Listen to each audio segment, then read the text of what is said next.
Hello friend, Jangra special educator में आप सभी का हार्दिक स्वागत। तो आज इस वीडियो हम बात करेंगे जो एक नई वैकेंसी आई है जिसमें आपकी देख सकते हैं गवर्नमेंट ऑफ इंडिया जो है रेलवे में आपकी शिक्षक भर्ती आई है जिसमें पीआरटी, टीजीटी और पीजीटी तीनों लेवल की वैकेंसी है। और साथ में आपकी लाइब्रेरियन की वैकेंसी, कंप्यूटर शिक्षक के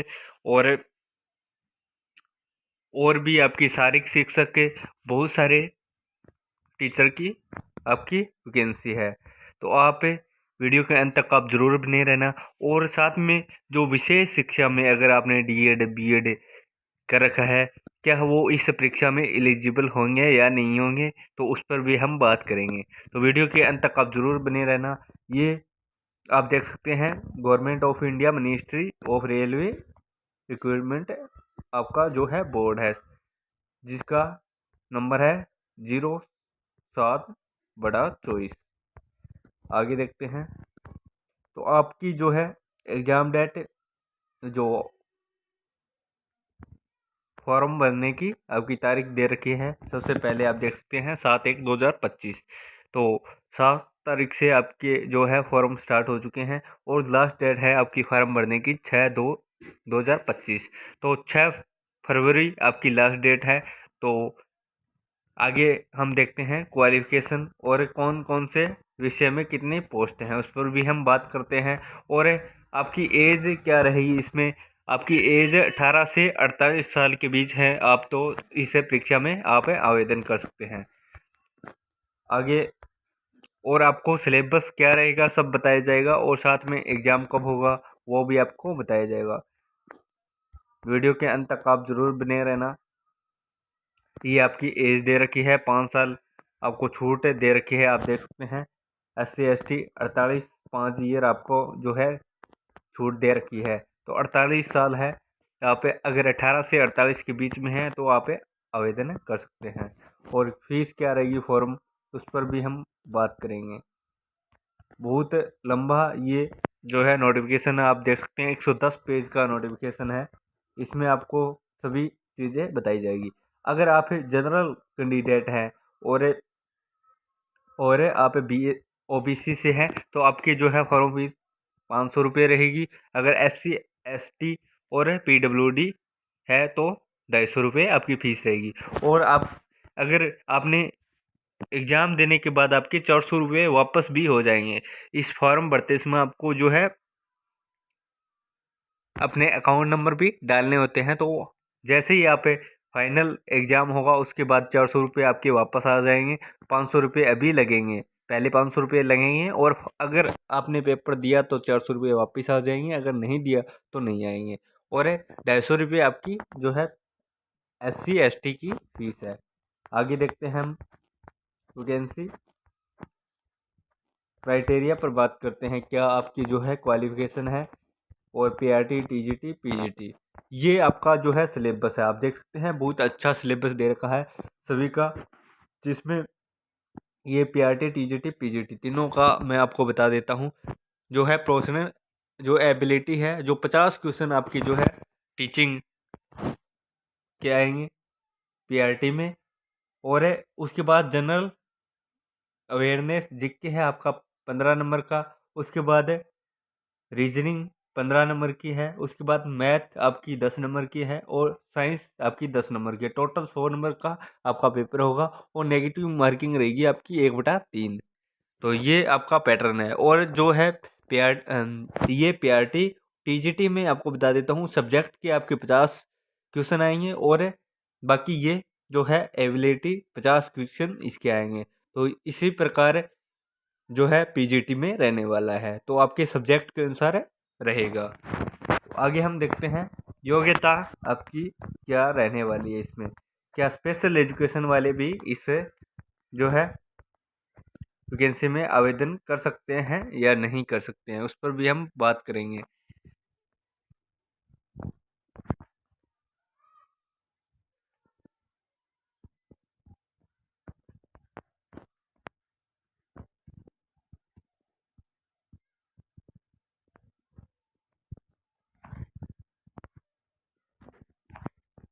ये आप देख सकते हैं ट्रेंड ग्रेजुएशन टीचर हिस्ट्री ये पोस्ट आ चुकी है आपकी अब। इसमें हम सभी की बात करते हैं। Junior teacher Hindi, music teacher की वैकेंसी है, लाइब्रेरियन की आपकी वैकेंसी है, सभी की प्राइमरी रेलवे टीचर ये देख सकते हैं। इसमें क्या योग्यता है, पीआरटी की आप योग्यता देख सकते हैं। और आपका ग्रेड पे रहेगा, अगर आप जॉब लगते हैं तो 45,400, ये परमानेंट गवर्नमेंट जॉब है। और आपकी एज रहेगी मिनिमम 18 और मैक्सिमम 48 साल। और इसमें हम आप देख सकते हैं, अगर आपने 2 साल का डिप्लोमा एलिमेंट्री एजुकेशन में किया है तो आप 12वीं के साथ, अगर 12वीं परीक्षा और 2 साल का डिप्लोमा, उसके बाद 12वीं परीक्षा, और जो एनसीटी से अगर आपने किसी प्रकार से 2 वर्ष का डिप्लोमा किया है, उसके बाद 12वीं और 4 year bachelor of elementary education BElEd किया है तो आप योग्य है। उसके बाद 50% mark 2 year diploma in special education. आप देख सकते हैं जितने भी स्पेशल एजुकेशन वाले हैं वो इसमें आवेदन कर सकते हैं, योग्य हैं आप। और आगे देख सकते हैं graduation and 2 year diploma elementary education. और उसके बाद है graduation with 50% mark bachelor of BEd. इसमें आपको पता है बीएड वालों को सुप्रीम कोर्ट ने बाहर कर दिया है, लेकिन रेलवे ने बीएड वालों को पीआरटी में शामिल किया है। लेकिन ये चेंज होगा, आप देख लेना, क्योंकि सुप्रीम कोर्ट का जो आदेश है उसके बाद। लेकिन इसने जो है बोर्ड ने, आरआरबी बोर्ड रेलवे बोर्ड है, उसने जो पुराना नोटिफिकेशन है वो ही कंटिन्यू कर दिया है, वही दोबारा से डाल दिया है। तो ये आपका चेंज होगा। जो बीएड वाले हैं पीआरटी में अभी तो फॉर्म फिल कर सकते हैं, लेकिन अंत में आप देख लेना बीएड वालों को बाहर कर दिया जाएगा। तो बीएड वाले फॉर्म नए भरे। और जो पीआरटी में, तो बीएड वाले अपने जो है आपने टीजीटी पीजीटी में आवेदन कर सकते हैं। और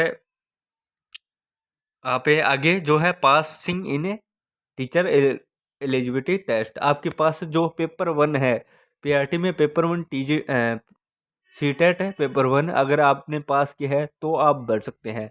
और सीटेट में जनरल में अगर आपकी 90% है, 90 नंबर है, सॉरी 90 नंबर है, तो आप आवेदन कर सकते हैं। ओबीसी एससी एसटी जो है 83 से अगर आपके ऊपर है तो आप आवेदन कर सकते हैं सीटेट में।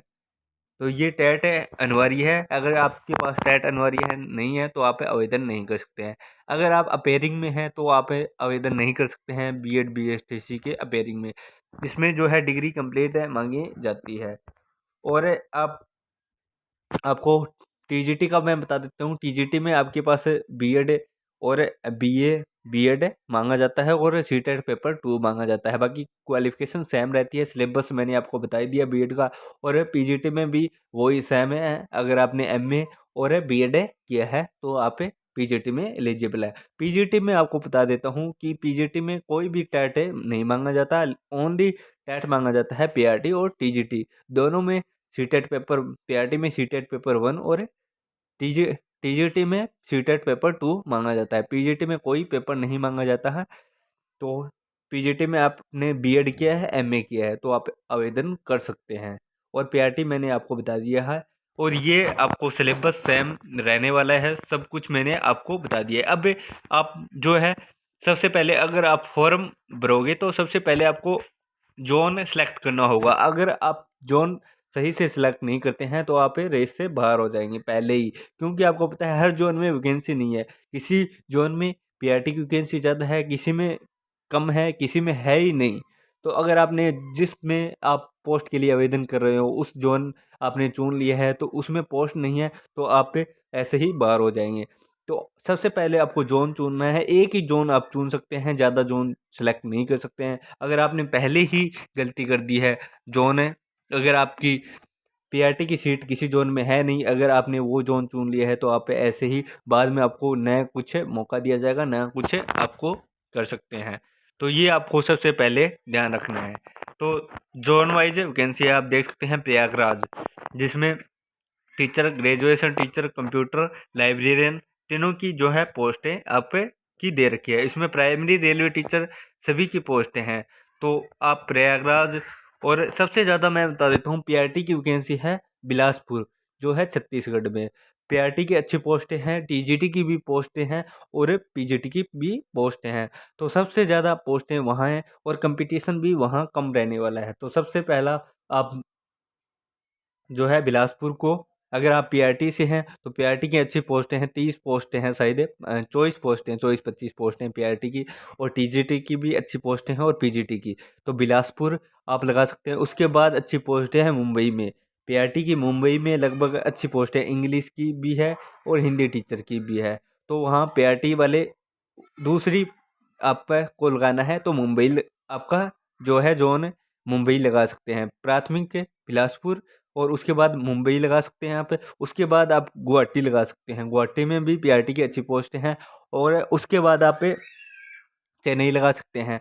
तो सबसे ज़्यादा कंपटीशन आपको कौन से जोन में देखने को मिलेगा, जो है प्रयागराज, जो है प्रयागराज, प्रयागराज में आपको सबसे ज़्यादा कंपटीशन पीआरटी में देखने को मिलेगा और टीजीटी और पीजीटी में, क्योंकि लगभग जो स्टूडेंट है यूपी से है, हरियाणा से है और जो राजस्थान से है, सभी जो कैंडिडेट हैं वो प्रयागराज या ये जो है बीच का केंद्र है तो यहाँ लगाने की सोचेंगे। लेकिन आपको मैं बता देता हूँ सबसे ज़्यादा कंपटीशन इसी जो है आरआरबी में रहने वाला है। तो आप जो ऊपर वाले हैं अन्य जोन है, आपको मैं बता रहा हूँ, जो बिलासपुर है वहाँ पर आप लगा पीआरटी में है तो वहाँ आप प्राथमिकता दीजिए। उसके बाद अगर वहाँ नहीं है, कोलकाता लगा सकते हैं यहाँ पे, मुंबई में अच्छी पोस्ट है पीआरटी की, और गुवाहाटी में अच्छी पोस्ट है, चेन्नई में भी है, कोलकाता में भी है, तो वो जोन लगा सकते हैं। सबसे ज़्यादा कंपटीशन प्रयागराज में रहने वाला है, तो आप अपने अनुसार लगाएं। एक बार आपको जोन चुनने का मौका दिया जाएगा और जोन वाइज ही आपकी मेरिट बनेगी। अगर आपने जिस जोन में अप्लाई किया है उसमें आप ये भी देख लेना ओबीसी की सीट है या नहीं है। तो सीट के आधार पर सबसे ज़्यादा लगभग आपको मैं बता देता हूँ, पीआरटी में बिलासपुर में ओबीसी की अच्छी है, सभी की है, जितने भी कैटेगरी है, जनरल, ओबीसी, एससी, एसटी, सभी की पोस्टें हैं पीआरटी में। और उसके बाद मुंबई में सभी की पोस्टें हैं। उसके बाद है प्रयागराज में एससी एसटी की शायद एक दो पोस्ट है, ओबीसी की शायद 3 पोस्ट है, 4 पोस्ट है, जनरल की 5-7 पोस्ट है। तो सबसे ज़्यादा कंपटीशन, अगर आपने आरआरबी प्रयागराज पास में चुनेंगे अपने जो जिलों अपने राज्य के, तो आपको नुकसान होगा। अगर आप दूर चुनेंगे तो आपको फ़ायदा भी मिलेगा। और साथ में क्योंकि कंपटीशन जहाँ पर आप आरआरबी चुनोगे तो वहाँ पर भी आपके उसी आरआरबी के अनुसार आपका जो है कंपटीशन होगा और मेरिट आएगी एक के आधार पर। तो ये है पूरा प्रोसेस आपको मैंने बता दिया। अभी कोई आपका डाउट रह चुका है तो आप कमेंट बॉक्स में ज़रूर पूछ सकते हैं। और बीएड अगर आपने पीआरटी में स्पेशल बीएड किया है, सॉरी, पीआरटी के लिए आप आवेदन करना चाहते हैं, तो अगर आपने स्पेशल से 2 ईयर डिप्लोमा चाहे वीआईएमआर कौन सी कैटेगरी से किया है तो आप आवेदन कर सकते हैं। अगर आपने सीटेट पास कर रखा है, सीटेट पेपर 1 पास कर रखा है और बीएड स्पेशल एजुकेशन से कर रखा है और सीटेट पेपर 2 पास कर रखा है तो आप इसे वैकेंसी के लिए योग्य हैं। आपको मैंने सभी चीज़ें बता दी है। तो वीडियो आपको कैसा लगा, वीडियो को लाइक करना, दोस्तों के साथ ज़्यादा से ज़्यादा शेयर करना। मिलते हैं नेक्स्ट वीडियो में, तब तक जय हिंद जय भारत।